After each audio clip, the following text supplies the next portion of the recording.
আমাদের আজকের recipe traditional বাঙালি mutton কষা।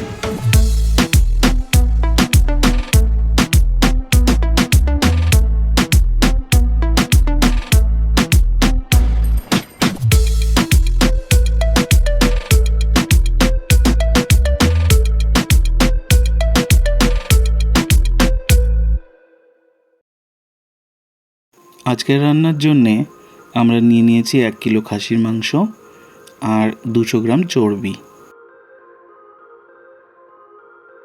আর এদিকে নিয়ে নিয়েছি 5টা রসুন, 40 থেকে 50 গ্রাম আদা, 2টো বড় বড় পেঁয়াজ, কয়েকটা আলু আর কাঁচা লঙ্কা। পেঁয়াজ আর আদাগুলোকে কুচি করে কেটে নিয়েছি, রসুনটা ছাড়িয়ে নিয়েছি আর লঙ্কাগুলোকে আস্ত রেখেছি। লঙ্কাগুলোকে আস্তই দেব। আর এদিকে ফোড়নের জন্য নিয়ে নিয়েছি 2টো তেজপাতা, 2টো শুকনো লঙ্কা, একটু দালচিনি, 2টো এলাচ আর হাফ চামচ জিরে। আর এদিকে ছোটো বাটির হাফ বাটি টক দই নিয়ে নিয়েছি। দইটাকে ভালো করে ফেটিয়ে নেব।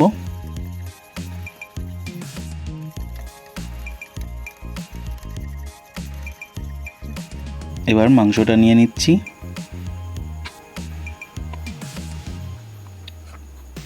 এর মধ্যে একটু হলুদ,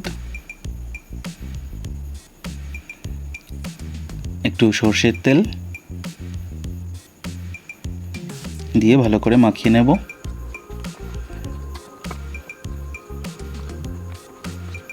তারপর দেব ওই টক দইটা। দেখো, টক দইটা দিয়ে দিলাম।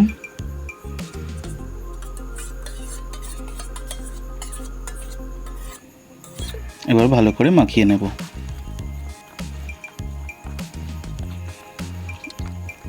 ঢাকা দিয়ে রাখবো আধ ঘন্টা। আদা রসুনটা পেস্ট করে নিয়েছি।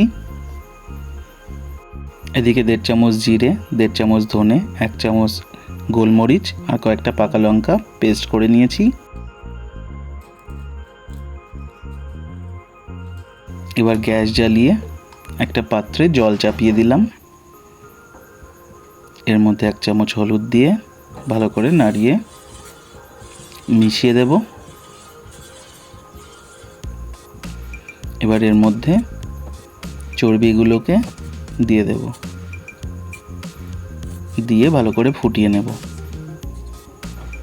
এদিকে গ্যাস জ্বালিয়ে কড়াই চাপিয়ে দিলাম। এর মধ্যে একটু তেল নিয়ে নিলাম, সর্ষের তেল। ভালো করে মাখিয়ে গরম করে নেব। এদিকে টকবক করে চর্বিটা ফুটতে শুরু করেছে, গ্যাসটা বন্ধ করে দেব। এদিকে আলুটা ভেজে নেব।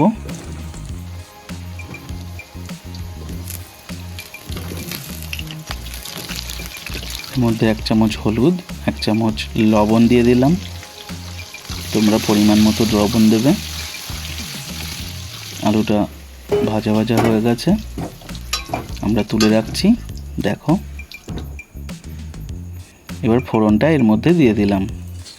নাড়াচাড়া করে ফোড়নটা রেডি হয়ে গেলে এর মধ্যে কুচিয়ে রাখা পেঁয়াজগুলোকে দিয়ে দেব।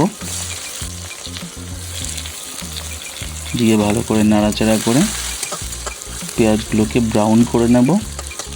যেই ব্রাউন হয়ে যাবে এবার এর মধ্যে আদা আর রসুনের পেস্টটা দিয়ে দেব, দিয়ে ভালো করে কষে নেব।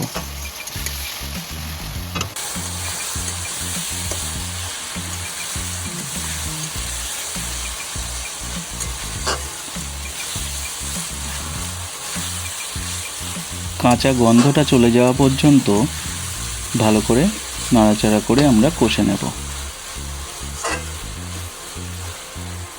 কষা হয়ে গেছে, এবার এর মধ্যে ধনে, জিরে, মরিচ আর পাকা লঙ্কার পেস্টটা দিয়ে দেব, দিয়ে ভালো করে কষে নেব।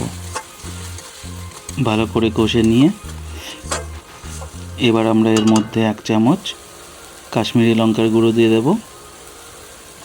আমরা কিন্তু পুরো রান্নাতে কোনো শুকনো লঙ্কা ব্যবহার করছি না, এটা কিন্তু জাস্ট কালারের জন্যে কাশ্মীরি লঙ্কা ব্যবহার করলাম। আমরা একটু জল দিয়ে দিলাম মাঝখানে, দিয়ে ভালো করে কষতে দেব। ঢাকাটা তুলে আবার একটু নাড়াচাড়া করে কষে নেব। এবার এর মধ্যে মাংসটা দিয়ে দেব। যে পাত্রে মাংসটা ম্যারিনেট করা ছিল সেই পাত্রটা ধুয়ে একটু জল দিয়ে দেবো এর মধ্যে, দিয়ে ভালো করে মশলার সাথে মিশিয়ে দেব। ভালো করে নেড়েচেড়ে কষে নেব। এবার এর মধ্যে পরিমাণ মতো লবণ দিয়ে দেব। পুরো রান্নাটাই দেখলে তো ওই প্রথমে যতটুকু তেল দিয়েছিলাম ততটুকু তেলেই রান্না হচ্ছে। এই দেখো কি দারুণ লাগছে না? ভালো করে নাড়াচাড়া করে ঢাকা দিয়ে দেব। যেহেতু এটা খাসির মাংস তাই বেশ সময় নিয়ে কষতে হবে, কিন্তু প্রায় আধ ঘন্টা টাইম নিয়ে আমরা মাংসটাকে কষবো।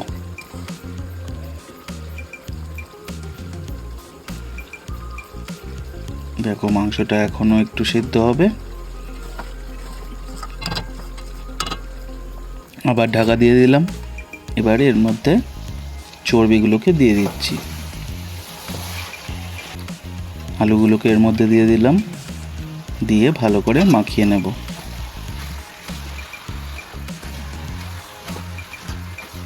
ভালো করে মিশিয়ে দিয়ে নাড়াচাড়া করে আবার ঢাকা দিয়ে দেব। এদিকে গ্যাস জ্বালিয়ে একটু জল গরম হতে বসিয়ে দিলাম। এদিকে ঢাকা তুলে চর্বি ফুটিয়েছিলাম যে জলটাতে, সেই জলটা এর মধ্যে দিয়ে দেব। এবার ভালো করে নাড়াচাড়া করে মিশিয়ে দেব এবং টকবক করে ফুটতে দেব, তাই ঢাকা দিয়ে দিলাম। যে টকবক করে ফোটা শুরু করেছে, ভালো করে নাড়াচাড়া করে এবার একটু গরম জল দিয়ে দেব এর মধ্যে। এবার ভালো করে মিশিয়ে দেব।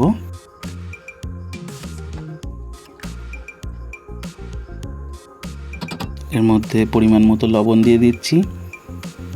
এর মধ্যে কিন্তু আর হলুদ যাবে না, যেহেতু চর্বি ফোটানো জলটাতে হলুদ দিয়েছিলাম, তাই জন্যে এতে আর আলাদা করে হলুদ দিলাম না। এবার এরকম ঢাকা দিয়ে দিয়ে মাংসটাকে মিডিয়াম আছে 45 মিনিট মতো ফুটিয়ে নেব। যেহেতু ঝাল হিসেবে এর মধ্যে শুধু কয়েকটা পাকা লঙ্কা দেওয়া হয়েছে, তাই জন্যে এর মধ্যে কয়েকটা আস্ত কাঁচা লঙ্কা দিয়ে দেওয়া হলো। যাদের ঝালের প্রয়োজন হবে তারা চেপে মেখে খেতে পারবে। দেখা যাক মাংসটা গলেছে কিনা। হ্যাঁ, মাংসটা গলে গেছে। এবার এর মধ্যে একটু সানরাইজের গুঁড়ো গরম মশলা দিয়ে দিলাম, দিয়ে নাড়াচাড়া করে গ্যাসটা অফ করে 5 মিনিট ঢাকা দিয়ে রাখবো। দেখো টকবক করে ফুটছে। ঢাকা দিয়ে দিলাম। এদিকে গ্যাসটা অফ করে দিয়ে 5 মিনিট পর নামিয়ে নেব। হয়ে গেল আমাদের খাসির মাংস রেডি। দেখো কি দারুণ লাগছে না? চর্বিগুলো তো উফ কি দারুণ লাগছে। কালারটা দেখেছো কি দারুণ এসছে।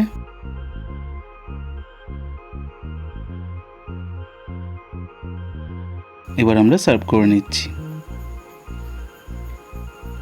আহা হা হা, দেখেই জিভে জল চলে আসছে।